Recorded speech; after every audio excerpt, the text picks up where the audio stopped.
الحمد للہ رب العالمین والعاقبۃ للمتقین والصلاة والسلام علی من کان نبی آدم بین الماء والطین قال اللہ تبارک و تعالی فی القرآن المجید والفرقان الحمید واعتصموا بحبل اللہ جميعا ولا تفرقوا صدق اللہ العظیم صدق صادق المصدوق علیہ الصلاۃ والتسلیم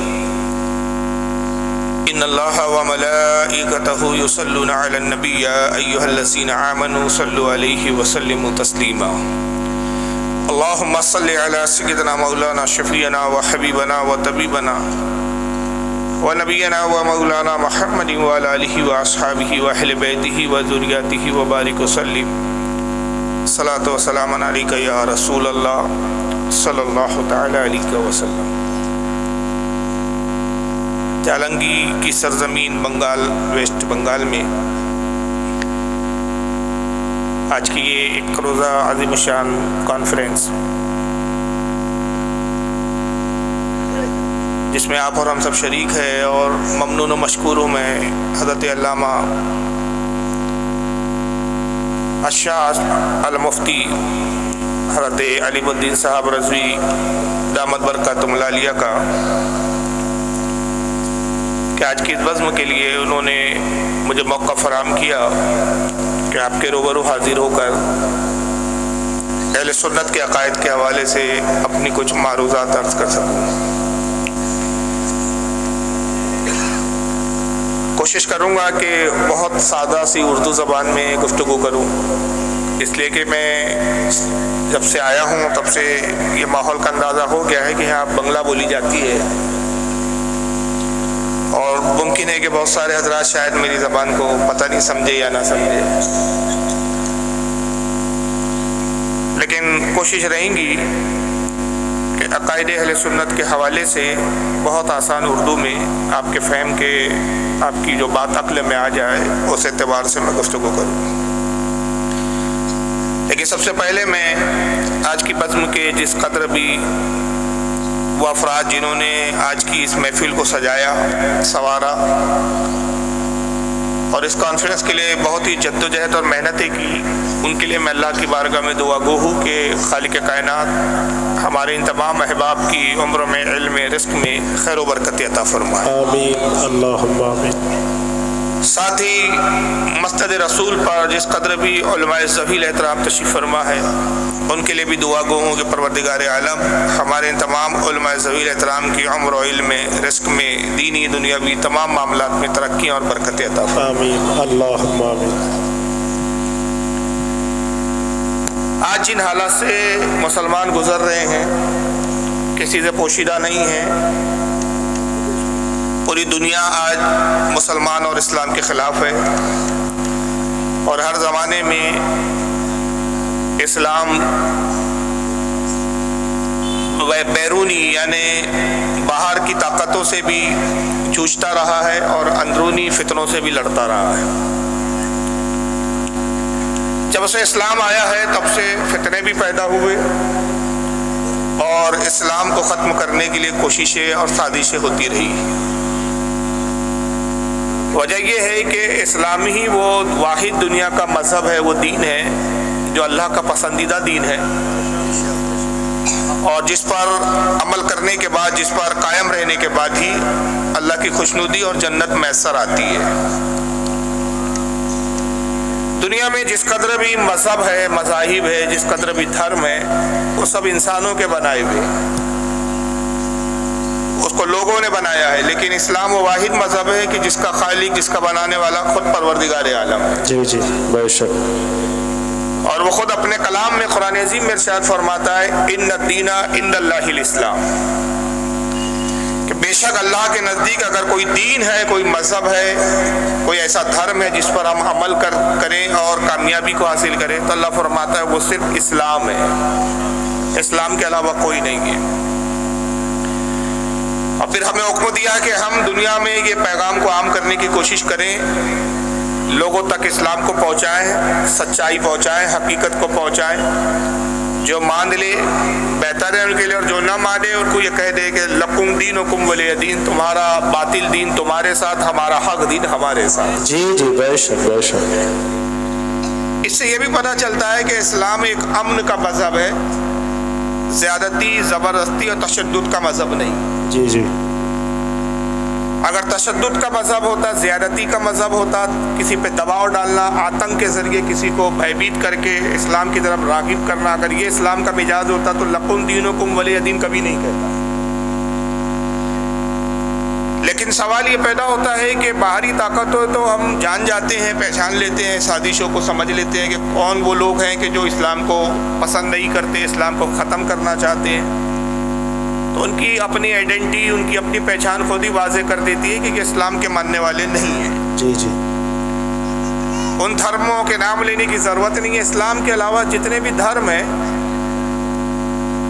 جتنے بھی مذاہب ہیں، جتنے بھی مذہب ہے، ظاہر ہے کہ ان سب کا مقابلہ اسلام ہی سے ہے۔ لیکن افسوس کی بات یہ ہے کہ ہر زمانے میں منافقین کا ایک طبقہ ایسا رہا کہ جو اسلام کا دعوے دار رہا اور اندرونی طور پر اسلام کو ختم کرنے کی سازشیں کرتا رہا، جی جی۔ اور اس کو انہوں نے اسلام کی تبلیغ کا نام دیا، اس کو دین ہی کا نام دیا۔ یاد رکھیے، دشمن جب بھی آتا ہے تو وہ یہ کہہ کر نہیں آتا کہ میں دشمن ہوں، وہ دوست بن کر آتا ہے۔ جی جی بے شک۔ وہ اپنے آپ کو دوست بتاتا ہے۔ اب اگر آپ کو اللہ نے عقل و فہم دیا، شعور دیا، اللہ نے آپ کے لیے ہدایت رکھی ہے، تو آپ جو اپنے آپ کو دوست کہہ رہا ہے اس کو پہچان لیتے ہیں کہ یہ حقیقی دوست ہے یا حقیقی دوست نہ ہو کہ یہ اسلام کا اور ہمارے ایمان کا دشمن ہے۔ ہر زمانے میں اسلام کو ختم کرنے کے لیے مختلف سازشیں ہوئی، فرقے اٹھے، نئے نئے فرقے پیدا کیے گئے، اور ہر فرقے نے یہی کہا کہ ہم اسلام کی تبلیغ کے لیے آگے آئیں۔ لیکن ہمارے لیے جو آئیڈیل ہے وہ رسول اللہ کی سیرت ہے اور اس کے بعد صحابہ کرام کی سیرت ہے۔ جب بھی اسلام پر کوئی حملہ ہوتا ہے اور اسلام کا نام لے کر ہوتا ہے تو کیسے پہچانے کہ یہ حملہ کرنے والا ہمارا اپنا ہے یا ہمارا دشمن ہے؟ تو اللہ کے نبی نے ہم کو پیمانہ دیا ہے کہ تمہیں پہچاننا کیسے ہے۔ رسول اللہ صلی اللہ تعالی علیہ وسلم نے یہ نشانی بتائی، یہ پہچان بتائی، بہت مشہور حدیث ہے، کسی کا اس پر انکار نہیں ہے، بالکل سند کے اعتبار سے بھی یہ صحیح درجے کی حدیث ہے، اور یہاں تک کہ 18 صحابہ کرام ہیں جو اس حدیث کے راوی ہیں۔ سبحان اللہ سبحان اللہ۔ اور 344 محدثین وہ ہیں کہ جنہوں نے اپنی حدیث کی کتابوں میں اس حدیث پاک کو نقل کیا۔ سبحان اللہ ماشاء اللہ۔ یعنی اس سے اندازہ لگائیں کہ میں جو حدیث تلاوت کرنے والا ہوں اس کی نوعیت کتنی زبردست ہے، اس کی حیثیت کتنی مزندار اور مضبوط ہے۔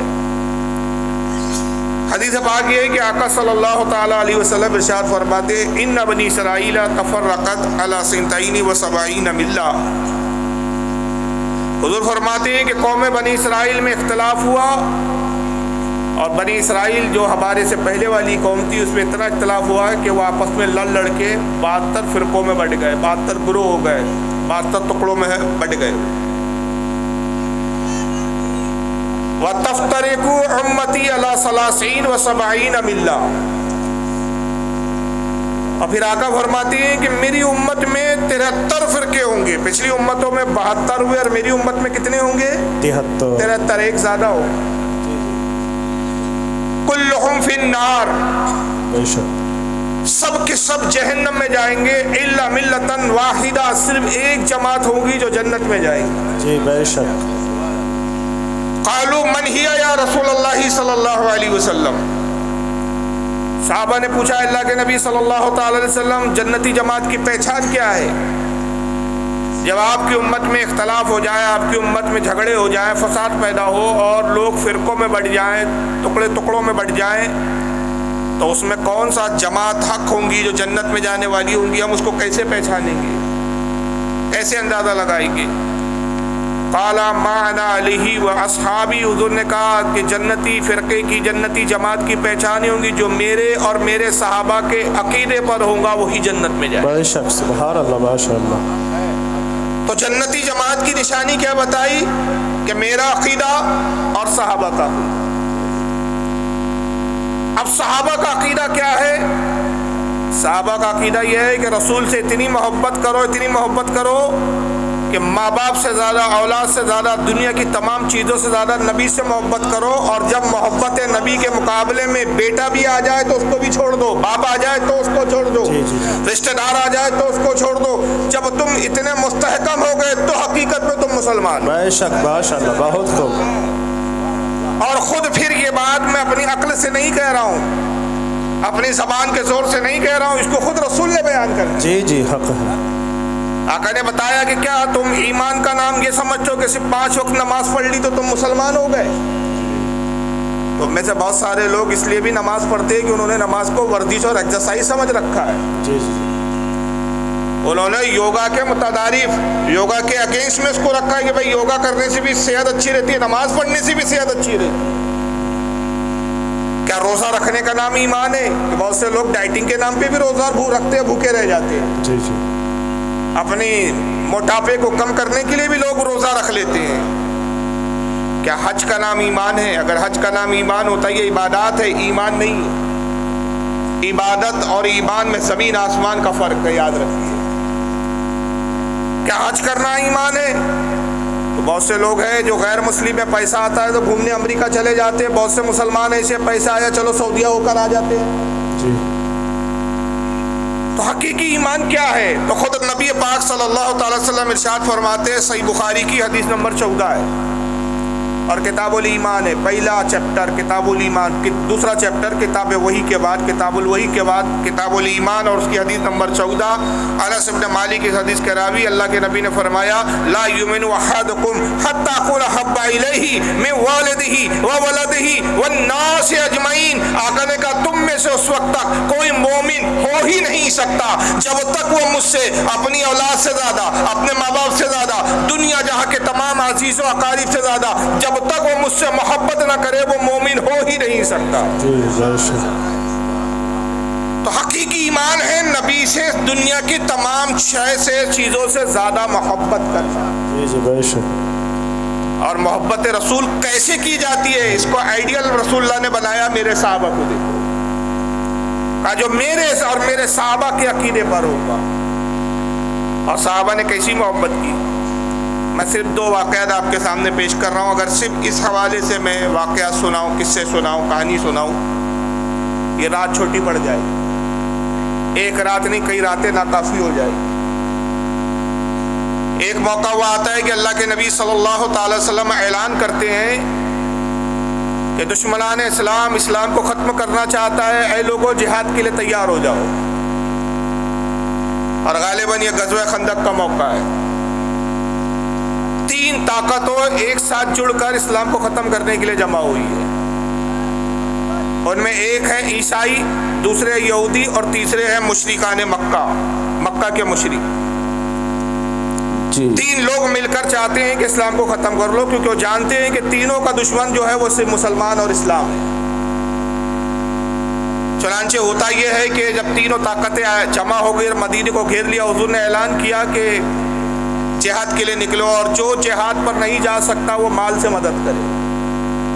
جو ضعیف ہے، ہتھیار نہیں چلا سکتا، اوزار نہیں چلا سکتا، اس کو چاہیے کہ وہ اپنے اوزار اور اپنے ہتھیار مجاہدوں کو دے دے۔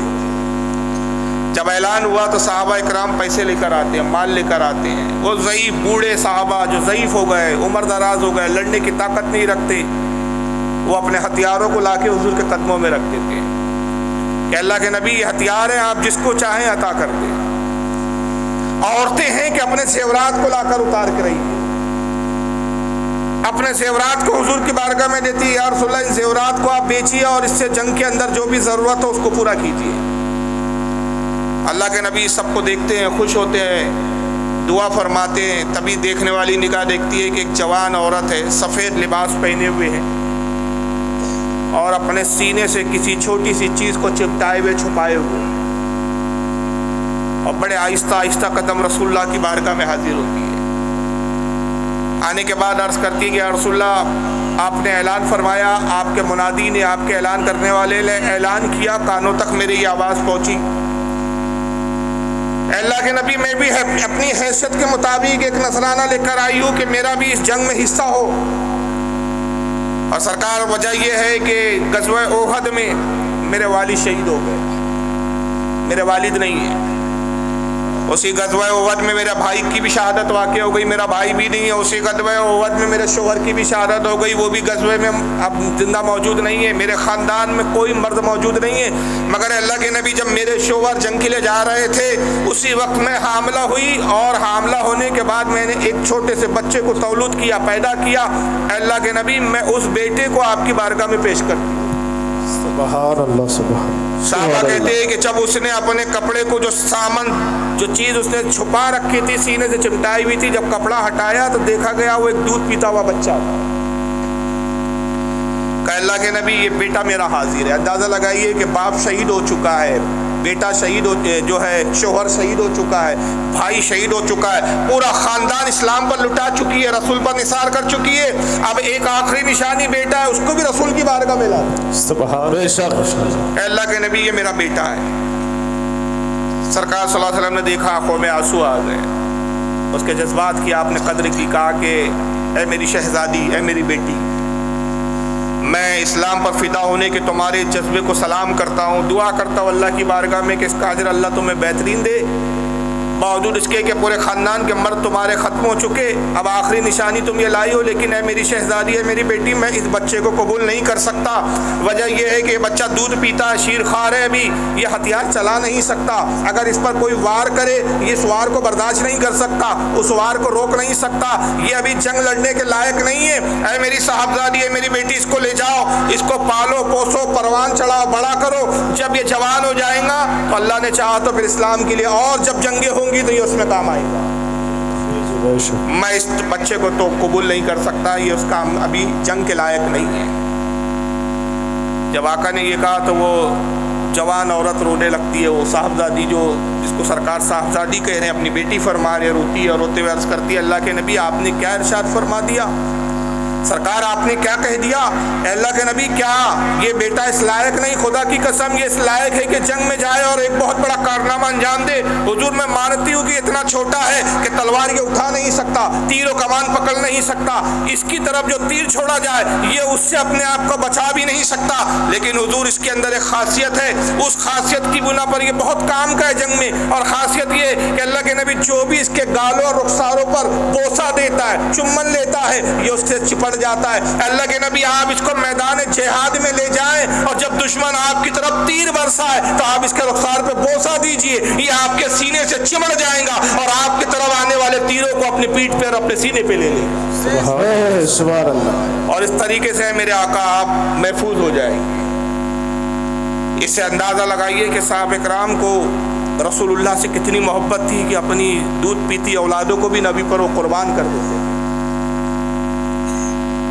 غزوہ احد کا موقع ہے، جنگ بڑی شدید ہو رہی ہے، دشمن مسلمانوں پر حاوی ہو گیا۔ اسی میدان میں ایک شخص آتا ہے، ایک صحابی رسول ہے جن کا نام ہے حضرت ابو عبیدہ، اور ابو عبیدہ کے باپ کا نام ہے جراح، بہت بڑا پہلوان ہے، یہ بڑا جنگجو، لڑنے میں ماہر۔ یہ میدان میں آتا ہے اور اس نے جب میدان میں آنے کے بعد لڑنا شروع کیا تو جس طرف یہ جاتا ہے تلوار چلاتا ہے اور مسلمانوں کو قتل کرتا ہے، یہاں تک کہ جو اس کے مقابلے میں پہنچتا ہے اس کا قتل ہو جاتا ہے۔ حضرت ابو عبیدہ نے دیکھا کہ میرے باپ جراح کا عالم یہ ہے کہ جس میدان کے جس حصے میں جا رہا ہے قتل و غارت کر رہا ہے، مسلمانوں کو شہید کر رہا ہے۔ حضور کی خدمت میں حاضر ہوتے عرض کرتے یا رسول اللہ میرا باپ بڑا جنگجو ہے، لڑنے کا ہنر بہت زبردست جانتا ہے، اے اللہ کے نبی صلی اللہ تعالی علیہ وسلم آپ مجھے اجازت دیجیے کہ میں اپنے باپ کے مقابلے میں جاؤں، اس لیے کہ جو کچھ وہ ہنر جانتا ہے کوئی اس کے ہنر کی کاٹ نہیں رکھتا سوائے میرے، اس لیے کہ میں نے جنگ اسی سے سیکھی ہے، تلوار چلانے کا ہنر میں نے اپنے باپ سے حاصل کیا ہے، اے اللہ کے نبی مجھے اجازت دیجیے۔ سرکار نے کہا کہ اے ابو عبیدہ تجھے اجازت نہیں ہے، اور اس کی وجہ یہ ہے کہ میں نہیں چاہتا کہ تاریخ آنے والے دنوں میں یہ کہے، یہ دہرائے کہ محمد ایک ایسا دین لایا جس نے باپ اور بیٹے کو لڑا دیا ہے، میں تجھے اجازت نہیں دیتا۔